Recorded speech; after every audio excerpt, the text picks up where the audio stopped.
નમસ્કાર, સીએનબીસી બજારમાં આપનું સ્વાગત છે. સીએનબીસી બજારના મની મેનેજરમાં આપનું સ્વાગત છે અને મની મેનેજર એટલે તમારા નાણાંનો ચોક્કસ આયોજન માટે અપાતું માર્ગદર્શન. હું પ્રીતિ દલાલ આપ સૌનું સ્વાગત કરું છું આજના મની મેનેજરમાં. તો મની મેનેજરમાં આપણે રોકાણના વિવિધ વિકલ્પોની વાત કરતા હોઈએ, જેમાંથી આપણે ઇક્વિટી સેવિંગ ફંડનો ઉલ્લેખ પણ કરતા હોઈએ છીએ. તો આજે આપણે જાણીશું કે શું છે ઇક્વિટી સેવિંગ ફંડ, કોણે એમાં રોકાણ કરવું જોઈએ અને આ રોકાણથી કેટલા રિટર્ન્સ મળવાની અપેક્ષા રાખી શકાય. અને આ ચર્ચામાં આપણી સાથે જોડાયા છે મની મંત્રના ફાઉન્ડર વિરલ ભટ્ટ. વિરલભાઈ, ઘણું સ્વાગત છે. અને એઝ અ ઇન્વેસ્ટર આપણે ઓલવેઝ બધા ઓપ્શન્સ જોતા હોઈએ છીએ કે ક્યાંથી મને સારા રિટર્ન્સ મળી શકે, ક્યાં મને સેફટી પણ વધારે મળી શકે. ને as a investor we want everything. એ મેં આગલા એપિસોડમાં મેં કાર્તિકભાઈ સાથે પણ હું ચર્ચા કરતી હતી. પણ આજે ઇક્વિટી સેવિંગ ફંડની આપણે વાત કરીએ, કારણ કે અત્યારના ઘણું બધું અટ્રેક્શન ઇક્વિટીમાં જ છે અને એ હોરાઇઝન બધાને ગમતું હોય છે. હવે ઇક્વિટી સેવિંગ ફંડ એવું છે કે જેમાં થોડા ડેટ ઓરિએન્ટેડ પણ છે, થોડા હાઇબ્રિડ પણ છે અને સાથે અહીંયા આર્બિટ્રેશનનું પણ એક સારું એવું મિક્સચર છે. કઈ રીતના તમે ડિફાઇન કરશો, કઈ રીતે સમજાવશો ઇક્વિટી સેવિંગ ફંડ? પહેલાં તો તમારો આભાર પ્રીતિબેન આ શોમાં બોલાવવા માટે. અત્યારનો સમય આપણે લઈએ ને પ્રીતિબેન, તો બહુ આમ કહેવાય જઈએ તો કે આપણે જે ચર્ચા કરવાના છે ને એના માટે જ બનેલો છે એવું મને લાગે છે. શું કામ એવું લાગે છે? કારણ કે હંમેશા આપણે જોઈએ ને તો ઇન્વેસ્ટર્સ જે નિવેશ કરતા હોય એમનો મૂડ છે ને હંમેશા બદલતો રહેતો હોય છે. હવે બદલતો રહેતો હોય છે તો કેવી રીતે? માર્કેટની રીતે જ બદલતો રહે છે. જ્યારે માર્કેટ ઉપર જતું હોય ત્યારે હંમેશા ખુશ હોય, બટ નેચરલ છે કારણ કે રિટર્ન્સ આવતા હોય. અને જ્યારે પણ માર્કેટ નીચે જાય ને તો એ પણ હલી જાય કે ભાઈ આવા માર્કેટમાં શું કરવું જોઈએ, મારી પાસે તો નવા પૈસા છે, મારે રોકાણ કરવું છે, તો કેવી રીતે રોકાણ કરવું? મારા જે જૂના પૈસા છે એ કદાચ શું ઇક્વિટીમાં મને સારા રિટર્ન મળશે એ પ્રમાણે મેં ઇક્વિટીમાં રોકીને રાખ્યા છે, તો શું કરવું? તો આ બધું કન્ફ્યુઝન છે ને હંમેશા રહેલું છે અને હંમેશા એ માર્કેટની મુવમેન્ટ પ્રમાણે બદલતું પણ રહ્યું છે. તો મને એટલા માટે જ એવું લાગે કે કદાચ આજનો જે આપણો ટૉપિક છે, આપણે જે ચર્ચા કરવાના છે ને એ આજના માર્કેટ પ્રમાણે બહુ જ ઇમ્પોર્ટન્ટ છે. અને હંમેશા મને લાગે છે કે આજના ડિસ્કશન પછી જે નિવેશકો હશે એને મને લાગે છે કે એક ગાંઠ બાંધવી લેવી જોઈએ કે જ્યારે આવો માર્કેટ બને ત્યારે શું કરવું જોઈએ. અને એની માટે જ મને લાગે છે કે જે એક હાઇબ્રિડ કેટેગરી જે મ્યુચ્યુઅલ ફંડમાં આપેલી છે એ હાઇબ્રિડ કેટેગરીમાં આમ તો ઘણી બધી સબ કેટેગરીઝના મ્યુચ્યુઅલ ફંડ્સ છે, પણ એમાં પણ એક ઇક્વિટી સેવિંગ્સ કરીને જે છે એ જે સબ કેટેગરી છે બહુ જ ઇન્ટરેસ્ટિંગ સબ કેટેગરી છે પ્રીતિબેન. અને મને લાગે છે કે જે અત્યારનું માર્કેટ છે કે જે વોલેટાઇલ માર્કેટ બની શકે છે, કે માર્કેટ ડાઉનસાઇડ જઈ શકે છે, એવા માર્કેટ માટે તો આ ડેફિનેટલી મને લાગે છે કે કેટેગરી બહુ જ સારી છે. આમ જોવા જઈશું ને તો મ્યુચ્યુઅલ ફંડના ડેટા પણ બહુ સારી રીતે સજેસ્ટ કરે છે કે આ કેટેગરી બહુ જ કહી શકાય કે રિટર્ન્સના પોઈન્ટ ઓફ વ્યૂથી અને ઇક્વિટીમાં ઇન્વેસ્ટ કરવાના પોઈન્ટ ઓફ વ્યૂથી બહુ જ સારી નીવડવાની છે. શું કામ?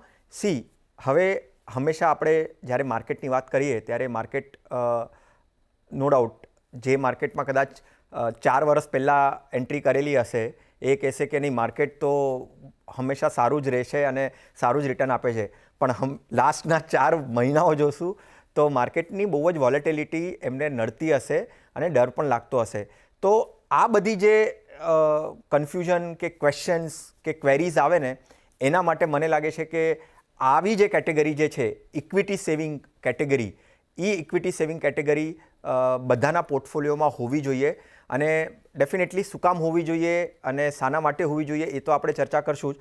પણ જેવું તમે કીધું પ્રીતિબેન શરૂઆતમાં કે આપણે હાઇબ્રિડ કેટેગરીની ચર્ચાઓ કરીએ છીએ અને હાઇબ્રિડ કેટેગરીમાં ઘણી બધી સબ કેટેગરી છે, પણ એમાંથી અત્યારના સમયમાં અને આવો સમય પાછો પણ આવશે આગળ જઈને, એવા સમય માટે આવી કેટેગરી એ પોર્ટફોલિયોમાં ડેફિનેટલી હોવી જોઈએ. ઓકે, તો ઇક્વિટી સેવિંગ ફંડ કેટેગરી તમારા પોર્ટફોલિયોમાં હોવી જ જોઈએ, માર્કેટ કન્ડિશન સિનારીઓ જે પણ હોય એ. પણ હવે જ્યારે આપણે ઇક્વિટી સેવિંગ ફંડની વાત કરી રહ્યા છીએ તો જે નવા નિવેશક છે કે જેને તમે કહી રહ્યા છો કે આ કેટેગરી તમારા પોર્ટફોલિયોમાં હોવી જ જોઈએ, શા માટે હોવી જોઈએ એ પણ દર્શકોના Important છે. માઇન્ડમાં વિચાર આવશે અને એ તમારા માટે રાઈટ કેટેગરી છે કે નહીં એ કઈ રીતના તમે એનાલાઇઝ કરી શકો? યસ, એટલે બહુ જ સાચી વાત.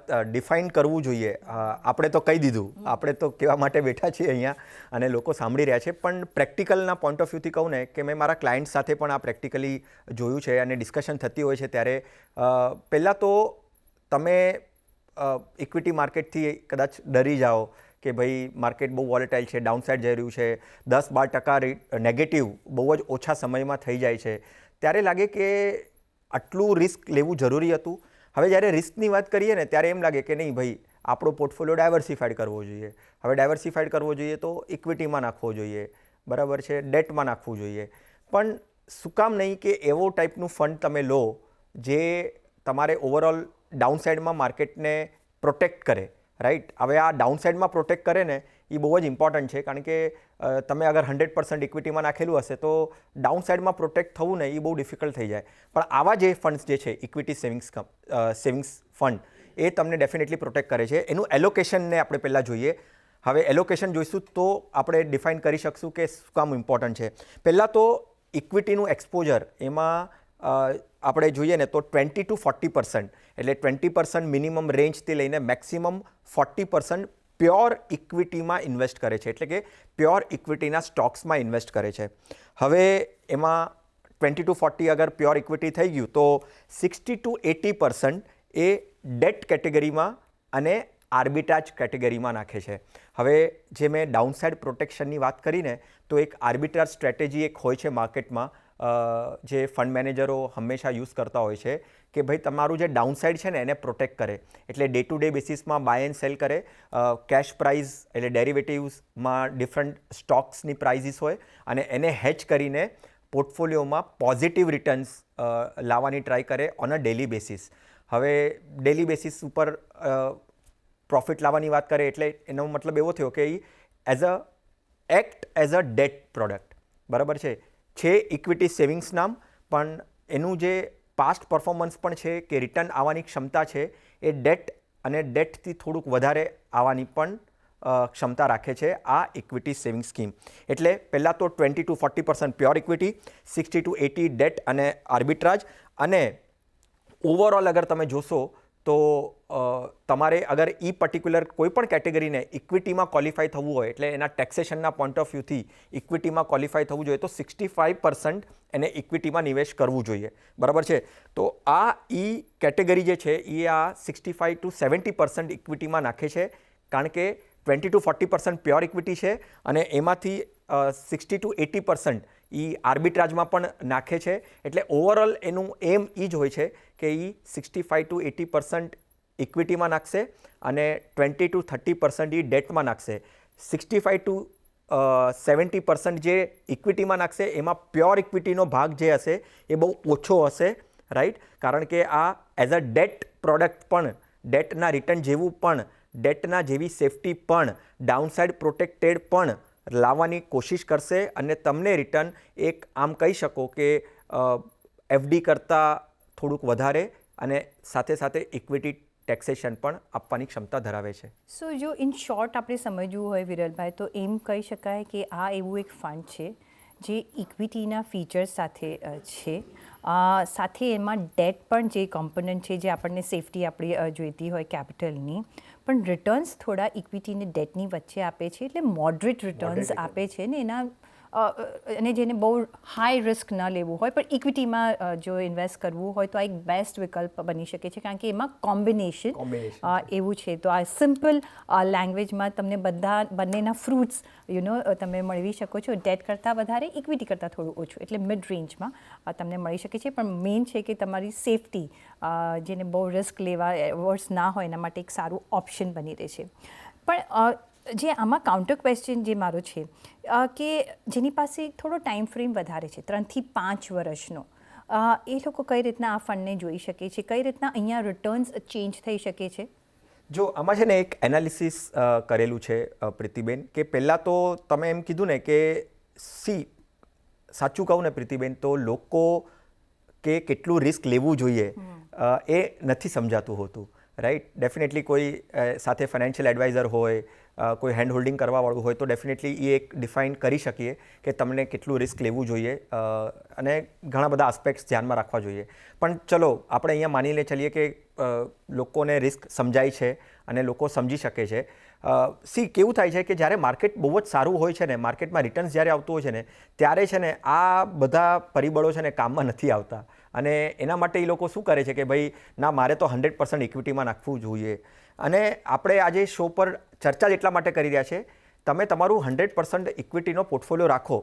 હવે આ પણ એક ઇક્વિટી કેટેગરી જ છે, રિટર્ન્સ ઓછા છે, એ કન્ઝર્વેટિવ કે મોડરેટ, જેવી રીતે પ્રીતિબેને કીધું કે મોડરેટ, કન્ઝર્વેટિવ અને મોડરેટ ઇન્વેસ્ટર્સ કે જેમાં તમારું રિટર્નનું એક્સપેક્ટેશન તમે રાખો કદાચ 7-8%, પણ સાથે સાથે ઇક્વિટીનું ટેક્સેશન, બરાબર છે. તો તમારે ક્યાંક ને ક્યાંક અગર માની લો કે તમે કદાચ 100 રૂપીસ તમે ઇન્વેસ્ટ કરી રહ્યા છો અને 100માંથી તમારે આને એલોકેશન આપવું છે, તો મારા મતે મને એવું લાગે છે કે કમસે કમ 10-20 રૂપિયા આવા ટાઈપના ફંડમાં પણ નાખવું જોઈએ કે જ્યારે માર્કેટ નીચે હોય, માર્કેટ કન્ટિન્યુઅસલી નીચે જતું હોય કે માર્કેટ વોલેટાઇલ થતું હોય, એવા ટાઈમ પર તમારું આવું જે ફંડ જે છે કે ભાઈ મોસ્ટ પ્રોબેબલી મને એવું લાગે છે કે મારું એનાલિસિસ એમ જ કહે છે કે જે તમારો 1 થી 3 વર્ષનો ટાઈમ ડ્યુરેશન છે ને, એના માટે આ કેટેગરીમાં જવું ડેફિનેટલી જરૂરી છે. તમારો અગર 3 થી 5 વર્ષનો સમયગાળો તમે વિચારો છો તો એના માટે બીજી હાઇબ્રિડ કેટેગરીઝ છે, જેવી રીતે માની લો કે બેલેન્સ એડવાન્ટેજ છે કે મલ્ટી એસેટ છે કે એગ્રેસિવ હાઇબ્રિડ છે, રાઈટ. એ બધી કેટેગરી કદાચ તમારા 3 થી 5 વર્ષના સમયગાળા માટે હશે. પણ જ્યારે માર્કેટ વોલેટાઇલ હોય, માર્કેટ કન્ફ્યુઝડ હોય, માર્કેટ ડાઉનસાઇડ હોય, એવા ટાઈમ માટે, અને એ કદાચ તમે જોશો ને, જો એક એનાલિસિસ પણ કહે છે રિટર્નનું, પ્રીતિબેન અહીંયા થોડુંક શેર કરવા માંગુ છું દર્શકોને, કે પોસ્ટ 2018, બરાબર છે, અને પોસ્ટ કોવિડ તમે આ બંને પીરિયડ લઈ લો ને, તો નેગેટિવ રિટર્ન્સ તમે 3 વર્ષના સમયગાળામાં છે ને નથી જ આવ્યા, બરાબર છે. 1 વર્ષના સમયગાળામાં ડેફિનેટલી તમે એનું મિનિમમ 5% નેગેટિવ, મેક્સિમમ 11% નેગેટિવ, બરાબર છે, એ 1-2 વર્ષ સમયગાળામાં આવેલા છે. પણ 3 વર્ષના સમયગાળામાં તમે જોશો ને તો પોઝિટિવ 5% રિટર્ન્સ દેખાયું છે આની અંદર.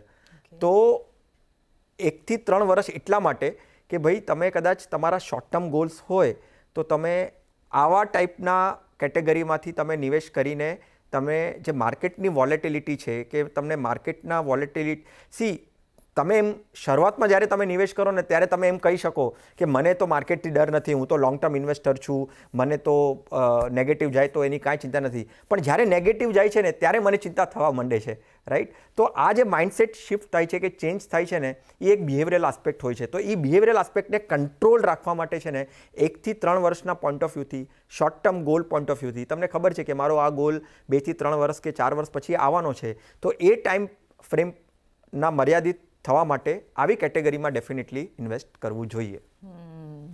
ઓફકોર્સ, તો જો એ જ બતાવી રહ્યું છે કે માર્કેટના મૂડને કઈ રીતના વિથસ્ટેન્ડ કરે છે આ કેટેગરી, અને કઈ રીતના તમે અહીંયા નિવેશ કરી શકો છો.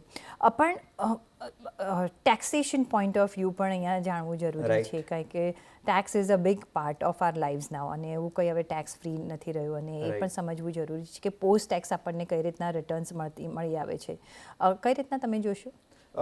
પ્રીતિબેન, જો આ કેટેગરી જ્યારે સેબીએ અપ્રૂવ કરી અને ઘણા બધા ફંડ હાઉસે આ કેટેગરીના ફંડ્સ લઈને આવ્યા, ત્યારે શરૂઆતના સમયમાં છે ને ટુ બી વેરી ફ્રેન્ક, આ કેટેગરી બહુ સ્ટ્રગલ થઈ રિટર્ન્સના પોઈન્ટ ઓફ વ્યૂથી. કારણ કે જ્યારે આ કેટેગરી આવી હતી ત્યારે માર્કેટ વોલેટાઇલ હતું, માર્કેટ અપસાઇડ જતું હતું, પાછું ડાઉનસાઇડ જતું હતું. તો એ કેટેગરીમાં પોર્ટફોલિયો બિલ્ડ કરવાની અને રિટર્ન આપવામાં સ્ટ્રગલિંગ થતું હતું. ટેક્સેશન પોઈન્ટ ઓફ વ્યૂથી હંમેશા એનું ઇક્વિટી ટેક્સેશન જ રહ્યું છે. જેવી રીતે કીધું કે ભાઈ ઓવરઓલ 65% સુધી ઇન્વેસ્ટ કરવું જોઈએ કોઈ પણ ફંડ હાઉસને અગર ઇક્વિટી ટેક્સેશન જોઈતું હોય તો. અને આ ફંડ હાઉસ એટલે આ ફંડ્સ એટલે આ કેટેગરીના ફંડ્સ જેમાં પણ જે પણ એએમસી પાસે આ કેટેગરીના ફંડ્સ છે, એ લોકોએ આર્બિટ્રાજનો સહારો લઈને અને પ્યોર ઇક્વિટીનો સહારો લઈને 65% સુધીનું ઇન્વેસ્ટમેન્ટ કરેલું છે. એટલે તમને ઇક્વિટી ટેક્સેશન મળવાનું છે. અને શોર્ટ ટર્મમાં હંમેશા આપણે વાતો સાંભળેલી છે કે that is the good option, પણ મને એવું લાગે છે કે હવે જ્યારે ડેટના ટેક્સેશન પણ વધી ગયા છે અને સ્લાઇટલી ઇક્વિટીના પણ વધી ગયા છે, તો ડેટ કદાચ એવું લાગે કે ભાઈ મારા માટે અગર હું 30% ટેક્સ બ્રેકેટમાં છું તો મારા માટે બરાબર છે નથી, ઘણું બધું સવાલો ઊભા થઈ જાય છે. તો એની સામે મારે ઇક્વિટીમાં રહેવું છે અને મને થોડુંક પ્રોટેક્શન પણ ડેટ જેવું મળે છે.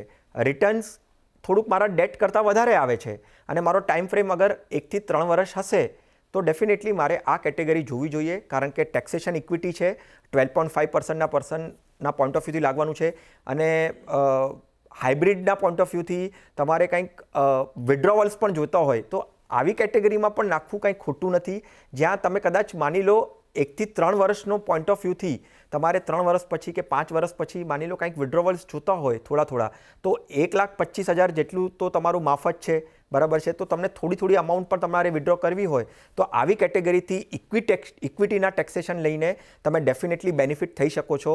એટલા માટે મને લાગે છે અને નંબર્સ પણ એવું જ કહી રહ્યા છે પ્રીતિબેન કે લાસ્ટ ક્વાર્ટરમાં પણ તમે ઇન્ફ્લોઝ જોશો મ્યુચ્યુઅલ ફંડમાં અને સ્પેશિયલી હાઇબ્રિડ કેટેગરીમાં તો હાઈએસ્ટ ઇન્ફ્લોઝ આ ઇક્વિટી સેવિંગ્સ કેટેગરીને આવ્યા છે.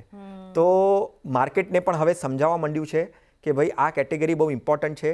માર્કેટની વોલેટિલિટી, માર્કેટની ડાઉનસાઇડ અને થોડુંક એફડીથી વધારે રિટર્ન અને સાથે ઇક્વિટી ટેક્સેશન, તો એના માટે આ કેટેગરી બહુ જ ઇમ્પોર્ટન્ટ હોવી જોઈએ. તો વોલેટિલિટી સસ્ટેન કરી શકે છે, તમને પોસ્ટ ટેક્સ રિટર્ન સારા મળી શકે છે અને જો તમે ટેન્યોર વાઇઝ જોવા જાઓ તો પણ તમને અહીંયા બેનિફિટ થઈ શકે છે જો તમે લોંગ ટર્મ માટે ઇન્વેસ્ટેડ રહ્યા છો. તો ઘણી બધી રીતે આ વિન વિન સિચ્યુએશન તમારા માટે બની શકે છે. પણ હવે સવાલ એવો આવે છે કે કયા ટાઈપ ઓફ ઇન્વેસ્ટરે આમાં નિવેશ કરવું જોઈએ, શા માટે કરવું જોઈએ, શા માટે વિચારવું જોઈએ અને કઈ રીતના એમના ગોલ્સને વિથસ્ટેન્ડ કરી શકે છે, કઈ રીતના એમને રિટર્ન્સ વાઇઝ પણ ચિંતા કરવાની જરૂર નથી અને સેફટી વાઇઝ જે ઓફકોર્સ આ ફંડ બધું જ સર્વ કરે છે, કોણે ઇન્વેસ્ટ કરવું જોઈએ? આમ જોવા જઈએ ને તો પ્રીતિબેન ઘણા બધા પોઈન્ટ્સ આપણે આવરી લીધા છે અને એમાં પણ આપણે આમ જોવા જઈએ કે જ્યારે તમે હમણાં જે તમે સ્ટેટમેન્ટ આપ્યું તો કદાચ સાંભળીને એવું લોકોને ડેફિનેટલી લાગશે કે આ તો ઓલરાઉન્ડર કાઇન્ડ ઓફ ફંડ છે, રાઈટ. પણ જો હવે ઓલરાઉન્ડર હંમેશા પરફોર્મ ન કરે એવું પણ બની શકે, રાઈટ. તો લોકોને અમુક વસ્તુ તો ધ્યાનમાં રાખવી જ જોઈએ અને કોના માટે સુટેબલ છે ડેફિનેટલી આપણે એની પણ ચર્ચા કરશું. પહેલાં તો જો આમાં નેગેટિવ રિટર્ન્સ નહીં આવે ને એવું નથી. તમે કદાચ તમારો ટાઈમ પીરિયડ 1 વર્ષ કે 2 વર્ષ રાખીને ચાલશો ને તો એમાં નેગેટિવ રિટર્ન્સ પણ દેખાઈ શકે છે. ડેફિનેટલી જેટલું માર્કેટ નીચે ગયું હશે ને એટલું તમને નહીં દેખાય. હવે એક્ઝામ્પલ મેં થોડુંક એનાલિસિસ કર્યું હતું કે ભાઈ અત્યારે માર્કેટ માની લો કે 10 થી 12% રેન્જમાં ડાઉન ગયું છે હમણાંના અમુક મહિનાઓમાં, તો એની સામે આ ફંડ જે છે એ ખાલી 3 થી 4% ડાઉન ગયું છે. એટલે એ તમને ડેફિનેટલી પ્રોટેક્ટ કરશે ત્યાંથી. અને તમારો ટાઈમ હોરાઇઝન એટલીસ્ટ મને લાગે છે કે 3 વર્ષ તો હોવો જ જોઈએ, શોર્ટ ટર્મ હોવો જોઈએ, શોર્ટ ટર્મ ગોલ્સને તમે ડિફાઇન કરી શકો. અને આમાં તો હું કદાચ એવું પણ કહી શકું કે તમે છે ને ઇમરજન્સી કોર્પસ બનાવવા માંગો છો, બરાબર છે. હવે ઇમરજન્સી કોર્પસ છે ને તમે 2 રીતે બનાવી શકો.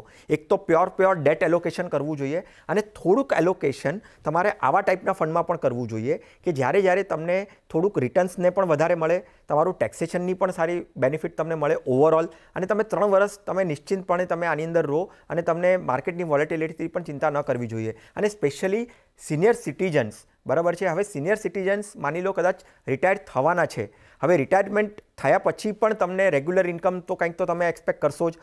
તો એવા ટાઈપના ફંડ્સમાં તમે નાખી શકો કે માની લો કે 60 યર્સના છો અને 3 થી 5 વર્ષ સુધી તમે એવા ફંડમાં રાખી દો અને 65 કે 70 પછી તમને કંઈક રેગ્યુલર ઇન્કમની જરૂર પડતી હોય તો આવા ટાઈપના ફંડમાં કે જેમાં વોલેટિલિટી ઓછી છે, રિસ્ક પણ ઓછું છે, મોડરેટ રિસ્ક, કન્ઝર્વેટિવ રિસ્ક તમે લઈ શકો ડેફિનેટલી. અને એ પ્રમાણે તમે ઓવરઓલ પોઝિશનમાં તમારા 20 to 30% એલોકેશન આવા ટાઈપના ફંડ્સમાં તમે ડેફિનેટલી કરી શકો. કારણ કે આપણે હંમેશા એવું સજેસ્ટ કરતા હોઈએ છીએ પ્રીતિબેન કે તમે પૂરું તમારું કોર્પસ રિટાયરમેન્ટ વખતે ડેટમાં નહીં નાખી દો. અગર તમે માની લો 80 વર્ષ સુધી જીવ્યા, 90 વર્ષ સુધી જીવ્યા, તો 30-40 વર્ષ સુધી તમને રેગ્યુલર ઇન્કમ આવવા માટે એક એવો ઇક્વિટી ઇન્સ્ટ્રુમેન્ટ જ હોવો જોઈએ જે તમને સારું રિટર્ન આપી શકે, રાઈટ. તો ડેફિનેટલી આવી કેટેગરીમાં મને લાગે છે કે 20 to 30% જેટલું પણ એલોકેશન તમે રાખશો તો કાંઈ ખોટું નથી. તમે અગર પાસ્ટ પરફોર્મન્સની વાત કરશો તો આ જ્યારે માર્કેટ સારું છે તો આમાં 11 થી 13% પણ રિટર્ન મળ્યું છે, અને જ્યારે માર્કેટ ખરાબ થયું છે ત્યારે 3 વર્ષના ટાઈમ ફ્રેમમાં 7 to 9% પણ રિટર્ન આવા ટાઈપની કેટેગરીએ ફંડને આપેલું છે. which is beating the inflation. Beating the અત્યારના inflation, માટે. beating the FD return, જી. post-tax returns are also good.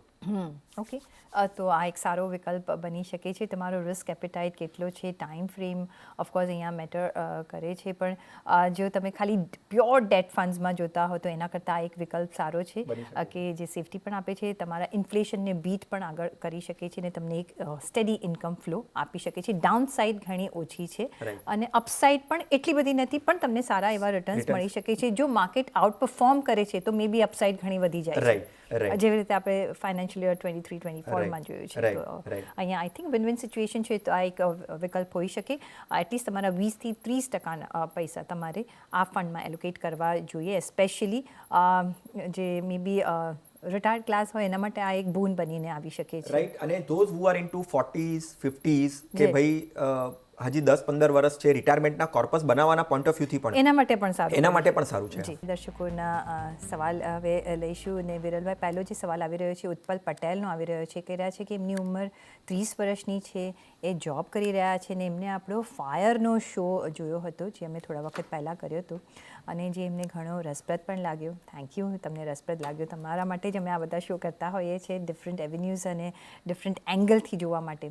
હવે એ કહી રહ્યા છે કે એમને જો 50 વર્ષની ઉંમરે એક નિવૃત્તિ લેવી હોય તો કઈ રીતના રોકાણ કરવું પડે, કેટલું રોકાણ એમને કરવું પડે. હવે એમને જણાવ્યું નથી કે કેટલું કોર્પસ ઈચ્છી રહ્યા છે, પણ મોટા કઈ રીતના આપણે એમને ગાઈડ કરી શકીએ. જુઓ, મને એવું લાગે હંમેશા પ્રીતિબેન કે આ ફાયર જે કોન્સેપ્ટ છે એ ડેફિનેટલી વેસ્ટર્ન વર્લ્ડે એડોપ્ટ કરેલો છે. ત્યાંના લોકો વધારે વિચાર કરી રહ્યા છે. અહીંયાના લોકો ઠીક છે, આપણે ટ્રાય કરીએ છીએ કે અમુક વાતો આવે આપણા લાઈફમાં ને આપણે એને જોઈને આપણને એક્સાઇટમેન્ટ આવે. કોર્પસ ડિફાઇન કરવું બહુ જ ઇમ્પોર્ટન્ટ છે, અને એક્સપેન્સીસ જે છે, હવે આપણે ત્યાં ખાલી ઇન્ફ્લેશન નથી, એક નોર્મલ ઇન્ફ્લેશન છે અને એક લાઇફસ્ટાઇલ એક્સપેન્સીસ છે. હવે તમે કેટલું એક્સપેન્સીસ કરો છો અને તમારા એક્સપેન્સીસ કેટલા છે એના ઉપર પણ આ કોર્પસ કેટલું હોવું જોઈએ એ છે. પણ હા, એક કેલ્ક્યુલેશન પોઈન્ટ ઓફ વ્યૂથી કરીએ, માની લો કે તમે કદાચ 30,000 હર મહિને ઇન્વેસ્ટ કરશો, અહીંયાથી તમારી માટે 50 યર્સે તમારે રિટાયરમેન્ટ લેવી છે તો 20 વર્ષ છે. 30,000 તમે અગર ઇન્વેસ્ટ કરશો તો 3 કરોડનું આસપાસનું કોર્પસ બનાવશો. 3 કરોડ ઓછા છે કે વધારે છે એ તમારે નક્કી કરવાનું છે તમારા એક્સપેન્સીસ પરથી, તમારી લાઇફસ્ટાઇલ પરથી. 50,000 અગર તમે ઇન્વેસ્ટમેન્ટ કરશો, અહીંયાથી 20 વર્ષ આપશો તો કરીબન 5 કરોડ જેટલું તમે ઓવરઓલ તમારું કોર્પસ બનાવી શકશો. 70,000 ઇન્વેસ્ટ કરશો તો 7 કરોડ જેટલું તમે કોર્પસ બનાવી શકશો. અને એક આમ કહી શકાય કે મેજિકલ ફિગર મને લાગે છે કે બેસ્ટ કેસ સિનારીઓ અગર તમે 1 લાખ અગર તમે ઇન્વેસ્ટ કરી શક્યા 12%ના પોઈન્ટ ઓફ વ્યૂથી, આ બધા જે પણ મેં કેલ્ક્યુલેશન કરેલું છે એ 12%ના પોઈન્ટ ઓફ વ્યૂથી કરેલું છે. 1 લાખ અગર ઇન્વેસ્ટ કર્યા 12%ના પોઈન્ટ ઓફ વ્યૂથી તમે 10 કરોડનું કોર્પસ બનાવી શકશો 20 વર્ષમાં. તમારા 30 વર્ષથી લઈને 50 વર્ષ સુધી અગર તમે 1 લાખ હર મહિને તમે નાખ્યા, ઇન્વેસ્ટ કર્યા, 12%થી તમે 10 કરોડનું કોર્પસ તમે બનાવી શકશો. હવે 10 કરોડ તમને સફિશન્ટ લાગશે નહીં લાગશે એ તો ડિપેન્ડ્સ કે એમના ખર્ચા કેવા છે, શું કોર્પસ તમે ધ્યાનમાં રાખી રહ્યા છો. એના માટે તમારે થોડું કામ કરવું પડશે, તમારે બેકવર્ડ જવું પડશે, તમારા બધા ખર્ચા, ઇન્કમ જરા પેન ડાઉન કરવી પડશે, અને બીજા ફાઇનાન્શિયલ ગોલ્સ કેટલા છે ને એમાં તમારે રેટ ઓફ ઇન્ફ્લેશન એડ કરવું પડશે, પ્લસ ધ યર્સ, કારણ કે અત્યારના લાઈફ પ્રોપેન્સિટી પણ ઘણી બધી ઓછી વધી ગઈ છે, એટલે એ બધા જ આસ્પેક્ટ જોવા પડશે ને બેકવર્ડ આપણે કેલ્ક્યુલેશન કરવું પડશે ને એના આધારે પછી તમે નિવેશ કરી શકો છો, જેથી તમે તમારો ગોલ મેળવી શકો છો. તો અને તમારે 50 વર્ષે રિટાયર થવું છે, અર્લી રિટાયરમેન્ટ કરવું છે, એટલે એ પણ આસ્પેક્ટ ધ્યાનમાં રાખવો પડશે, કારણ કે એટલા બધા તમે વર્ષ લૂઝ કરશો તમારા ફ્રેશ ઇન્કમ માટે, અર્નિંગના તમે કરશો, એટલે આ બધા જ આસ્પેક્ટ ધ્યાન રાખીને તમે કામકાજ કરી શકો છો. પણ એક મોટા અમે તમને એક ગાઈડન્સ આપ્યું છે. ઓન દેટ નોટ રજા લેવાનો પણ સમય થઈ ગયો છે. વિરલભાઈ, ઘણો આભાર તમારો અમારી સાથે જોડાવા બદલ, અને સાથે જ પર્સનલ ફાઇનાન્સના તમારા સવાલ અમને મોકલો. તમારું નામ, શહેર, ઉંમર સાથે ઈમેલ કરો અમને money@nw18.com પર, ફેસબુક પર લખો અમને facebook.com/cnbc બજાર પર, અને ટ્વીટ પણ કરી શકો છો twitter.com/cnbc બજાર પર. અને આ સાથે જ મની મેનેજરના એપિસોડમાં બસ અત્યારે આટલું જ. પાછા મળીશું નેક્સ્ટ એપિસોડમાં. ત્યાં સુધી આપશો રજા. નમસ્કાર.